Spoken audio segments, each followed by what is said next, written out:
had to unlearn the fact that I am not who people have told me that I am, that I'm not what,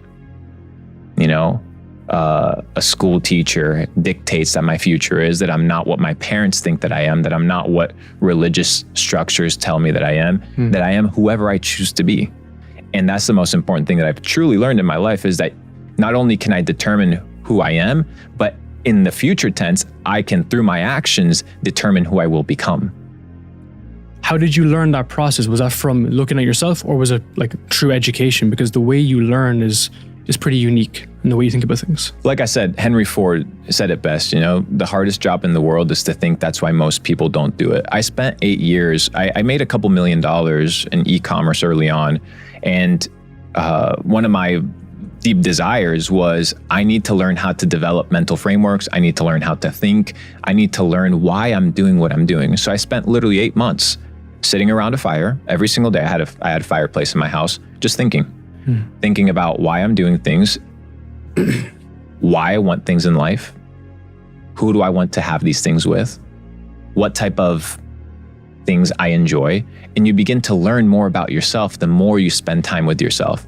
Most people, they sit in the car, they turn on the radio, blast that motherfucker loud, dude. Noise, distractions. They can't sit with themselves 5 minutes. They can't handle it.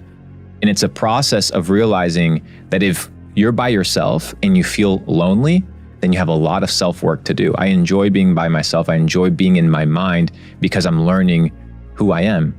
Most people go through life not knowing anything about themselves. They think that they're their name. They think that they're this three-dimensional piece of flesh that walks around. They think that they're their nationality or their religion. No, these are things that have been put upon you. And once you break away from these things, once you understand that you truly are a limitless individual, then the game begins. But you have to get to the point where you believe these things. The Bible says it best. The Bible says, as a man thinketh in his heart, so is he. So it all starts in the mind, because the mind, right, leads to actions. Actions lead to habits. Habits lead to lifestyle. So if you want to change your lifestyle, you need to retroactively change your mind. And that's the starting point. That's the catalyst of all things. Something I've definitely struggled with is, I'm an active guy, ambitious guy, but I would be more action than thinking. And I've had to reverse engineer that. I've had to change that and change that habit. So when I was younger, I would jump into these businesses or jump into these ideas without thinking the why or even like the how. And that actually helped to get to a certain point. But I feel like to literally transcend and become better, you need to take a step back. And the challenge I have then is being able to balance the time to think with the time to action. You ever struggle with something like that? Not really. I understand where you're coming from, but like I said, once you understand that most people don't think, you need to do the opposite of what most people do. Most people are followers. And the worst thing you can be is a follower of a follower. That's what most people are. Most people are following followers. I want to follow my conscious. I want to follow my consciousness. I want to follow my decision-making process. I want to follow my morality. And in order to get to these places, I need to discover them. And nobody's going to discover them for me. You go to a church, what, some preacher's going to tell you on a padded pew with the air conditioning who God is, what God wants from you? Why can't you speak to God yourself? Why can't you have a relationship? If that guy could, why can't I? And once you understand that what's available for other men is available to you, you begin to have a real journey towards self-exploration of self. You mentioned there about sitting with yourself quite frequently. What's that process? So would you be writing, thinking? Literally thinking, just speaking with myself, having conversations. Luke, why is it that you enjoy public speaking? Luke, why is it that you enjoy building digital businesses? Well, the reason I enjoy building digital businesses over physical businesses is because I don't like brick and mortar. Okay, well, why don't you like brick and mortar? Well, the reason I don't like brick and mortar is because my grandmother used to own a bakery and I saw her slave away. But does that mean that every brick and mortar business is going to be that way? No. Okay, perfect. So what am I going to do? Am I going to have a brick and mortar business? Well, no, not necessarily. Well, what are my skill sets, Luke? Okay, well, my skill sets are digital marketing, entrepreneurship. I'm really good at leadership. I'm really good at understanding social media. Okay, so maybe digital businesses are better for you. Okay, digital businesses are better for you. Which one? Well, what are the trends that are? And you just go through the rabbit trails and you have these conversations that most people are not willing to have with others, let alone with themselves. They just want somebody else to answer things for them. That's why when you see the comment section is riddled and filled with idiots that think that they have the answers, but all they're doing is regurgitating what another person, another follower has told them is the truth. And I refuse to live that way. How much do you think your early childhood development has had like an impact on you now? I mean, like we said, from ages 0 to 7 is the determining factor. Had I been raised in an environment where money was prevalent, where wealth was abundant, I would have had a different perspective. I had to retrain myself to see the abundance in the world. Yeah. I had to retrain myself to see potential and opportunity. When you come from Argentina, $200 in a suitcase, that's what I came to America with. I even though I knew there was potential, I still had a scarcity mindset.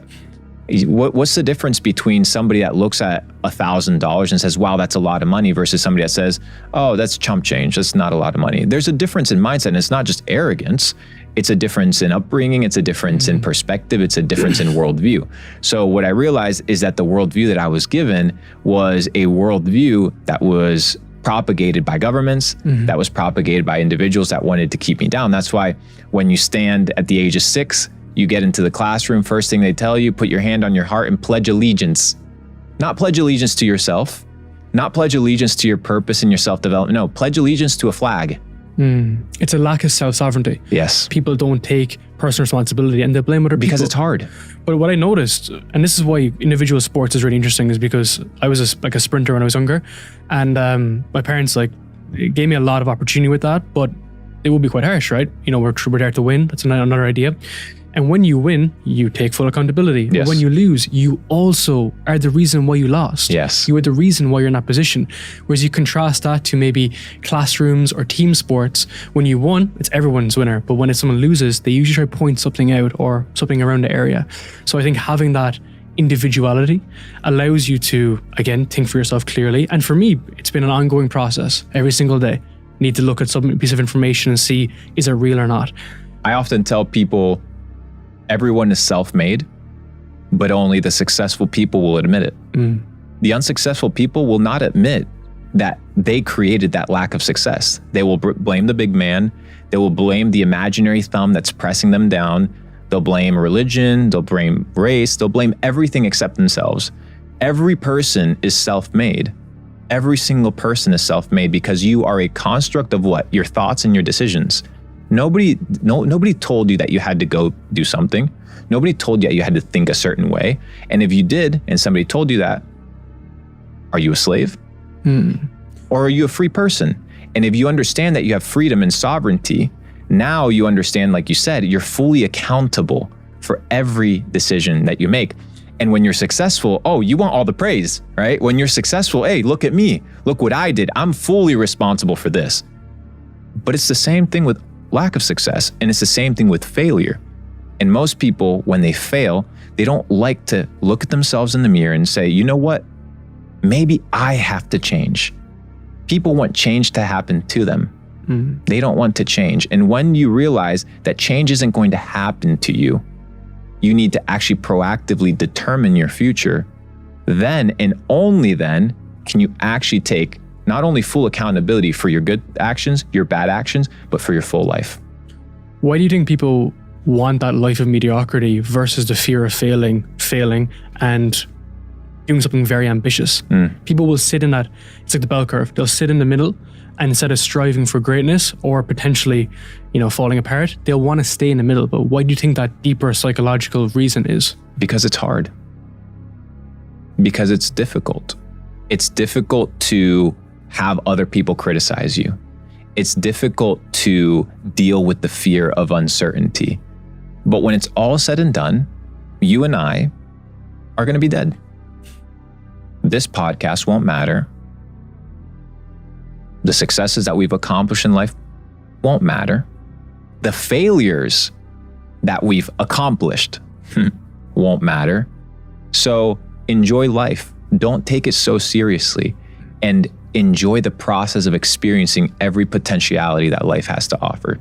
And when you begin to take yourself less seriously, when you begin to enjoy life, just like kids do, dude, why can't that goes back to the responsibility. Luke, why did you sell your house?